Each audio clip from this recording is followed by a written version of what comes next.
नमस्कार, news world के खास कार्यक्रम इनसाइड राजतंत्र में आपका स्वागत है। मैं हूं उमेश निगम। इनसाइड राजतंत्र में हम बात करेंगे राजनीति और ब्यूरोक्रेसी के फैसलों की इनसाइड जानकारी की। खुलासा करेंगे कि आखिर इन फैसलों के अंदर के कारण क्या हैं। तो शुरू करते हैं खबरों की इनसाइड स्टोरी का सिलसिला।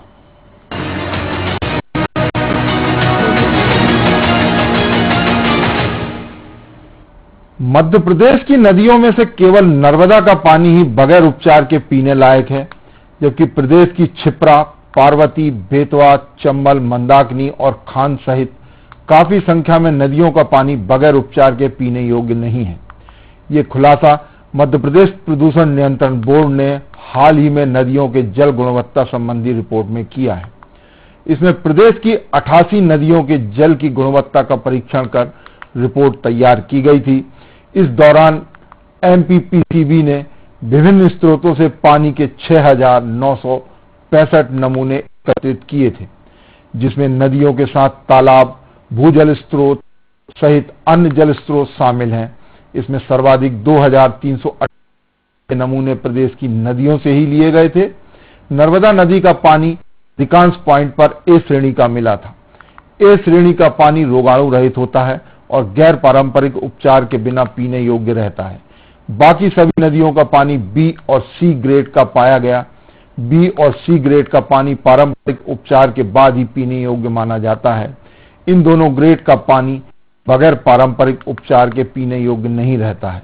दरअसल इन सभी नदियों में सीवेज मिलने से रोकने के लिए जरूरी कदम जिम्मेदार सरकारी महकमे द्वारा उठाए ही नहीं गए थे, जिनका पानी सी और बी ग्रेड का मिला, जिससे इन नदियों के पानी की गुणवत्ता में सुधार नहीं हो पाया। जबकि नर्मदा नदी में सीवेज मिलने से रोकने के लिए नगरीय प्रशासन एवं विकास विभाग ने नगरीय निकायों के 1,448 करोड़ की राशि की योजना को अमली जामा पहनाया। इसी वजह से नर्मदा नदी का पानी प्रदेश में सभी स्थान बगैर उपचार के पीने योग्य पाया गया। नर्मदा नदी में उद्गम स्थल अमरकंटक से लेकर मध्य प्रदेश में गुजरात सीमा तक के नगरों का सीवेज मिलता था। सीवेज को नर्मदा नदी में मिलने से रोकने के लिए प्रदेश के 20 शहरों में 192 करोड़ की लागत से सीवेज ट्रीटमेंट प्लांट बनाए गए, जिससे सीवेज के पानी का ट्रीटमेंट कर इस्तेमाल योग्य बनाया गया। इसके अलावा इन्हीं शहरों में 1,200 करोड़ से ज्यादा की लागत से सीवर लाइन बिछाकर सीवेज को नर्मदा नदी में मिलने से रोका गया।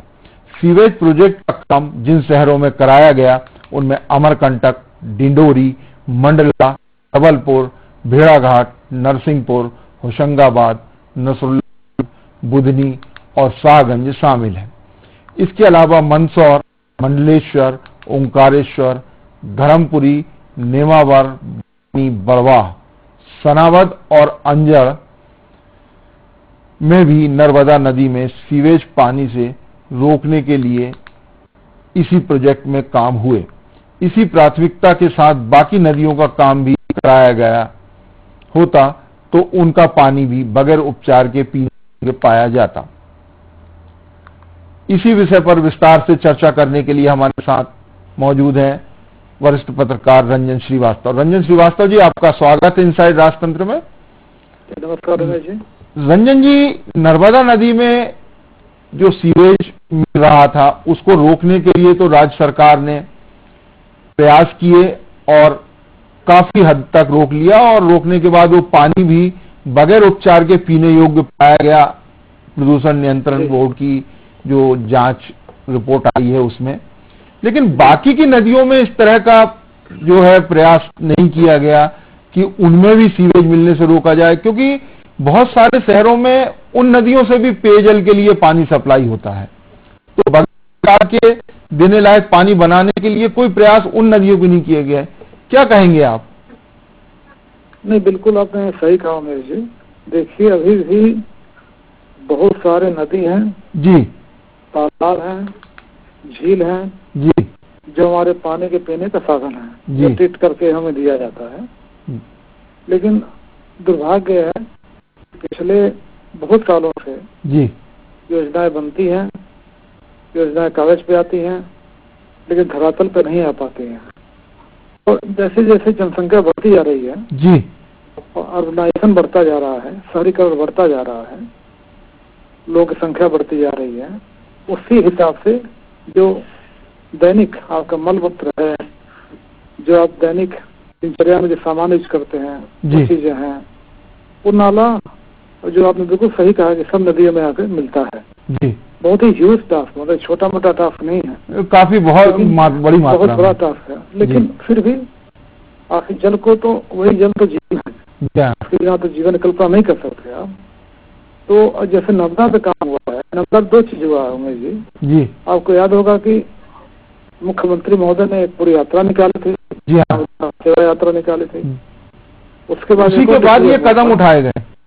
उसके बाद एक और डिसीजन हुआ था जी कि नर्मदा नदी को जीवित नदी का दर्जा दिया गया, जीवित व्यक्ति का दर्जा दिया गया। जी जी, कोई भी व्यक्ति अब छेड़छाड़ करेगा, कोई खनन करता है जी या नुकसान पहुंचाता है तो सब मुकदमा चलाया जाएगा। दुर्भाग्य से और नदियों के साथ ऐसा कोई प्रयोग नहीं हुआ जी। तो शासन का पूरा फोकस एक नदी पे हुआ, जबकि और नदी भी है जो भी जैसे आपने कहा बहुत सारे स्टेट के पार्ट में है, उससे काम होना चाहिए था जी। ऐसा मैं सहमत हूँ। रंजन जी, एक तरफ स्वच्छ भारत अभियान चल रहा है, स्वच्छ भारत अभियान में तमाम योजनाएं चल रही हैं, सीवेज रोकने की भी है, गंदगी को जो खुले में शौच था उसको बंद करने की, तो ये सब चीजें यदि स्वच्छ भारत अभियान में पूरी तरह हो रही हैं, क्योंकि बहुत सारे शहरों को ODF फ्री भी बताया गया है, तो इसके बावजूद यदि स्रोतों में ये सब चीजें मिल रही हैं, सीवेज वगैरह, तो ये तो स्वच्छ भारत अभियान जो चल रहा है उस पे भी सवाल उठता है, क्या कहेंगे? नहीं, बिल्कुल उठता है। स्वच्छता का मतलब है कि सब साफ हो जाए जी। स्वच्छता का मतलब है कि नदी का जो स्रोत हमारा है जी, जो जल का स्रोत है, नदियां हैं जी, झरने हैं, आप तालाब है, झील है, वो उतना ही साफ हो जाए जी, क्योंकि आपके सीधे हेल्थ को इफेक्ट करती है, आपके जीवन को प्रभावित करती है। एक सड़क पर कोई गंदगी है तो शायद आपके जीवन को उतना प्रभावित ना करे जितना जल में गंदगी होने से होता है जी। दूसरी बात है कि जो सिविक बॉडीज हैं उमेश जी, जो नगरीय अपने बॉडीज, हमने नगरीय जो निकाय हैं जी, उनका जो रोल है बहुत महत्वपूर्ण है जी। उनका तो सबसे महत्वपूर्ण रोल है ये जी जी। तो उनका संसाधन सप्लाई करना है जी। तो लेकिन जो फंड होना चाहिए उनका उपयोग है या फिर फंड का उनको मिल नहीं रहा पिछले कुछ सालों में। लेकिन रंजन जी, इसमें ADB ने बहुत बड़ा लोन लिया जो नगरीय निकायों को मिला और नगरीय निकायों ने सीवेज और इससे जुड़े कामों में बहुत इस्तेमाल किया। इसके बाद केंद्र सरकार की एक बहुत महती योजना आई थी JNNURM, उसमें भी काम हुआ। तो फंड की कमी एकदम से तो नहीं कही जा सकती है। मैं वही दोनों चीज कहा उमेश जी। देखिए, एक तो हमने कहा बहुत ह्यूज टास्क है जी, जो फंड चाहिए केवल ADB पूरा नहीं कर सकता जी जी। दूसरा, जो फंड मिल रहा है आपको उसका उपयोग कैसे हो रहा है और किस समय सीमा उपयोग हो रहा है। सपोज आप ये मानिए कि किसी भी नदी पर सीवेज ट्रीटमेंट प्लांट बनना है जी, उसके लिए फंड निर्धारित है जी, लेकिन अगर समय सीमा पे काम पूरा नहीं करेंगे आप तो उसकी कास्ट बढ़ जाएगी जी हाँ। दूसरा, लो क्वालिटी काम करेंगे आप तो उससे दिक्कत आएगी। तो इस जो आपने कहा सही बात है कि फंड की कमी नहीं है, कि फंड के साथ साथ इच्छा शक्ति भी चाहिए और एक अंदर से होना चाहिए, हमारे भाव होना चाहिए कि नदियों को सुरक्षित रखेंगे, स्वच्छ रखेंगे, क्योंकि हमें प्रभावित कर रहा है वो भाव मुझे नहीं कहीं भी।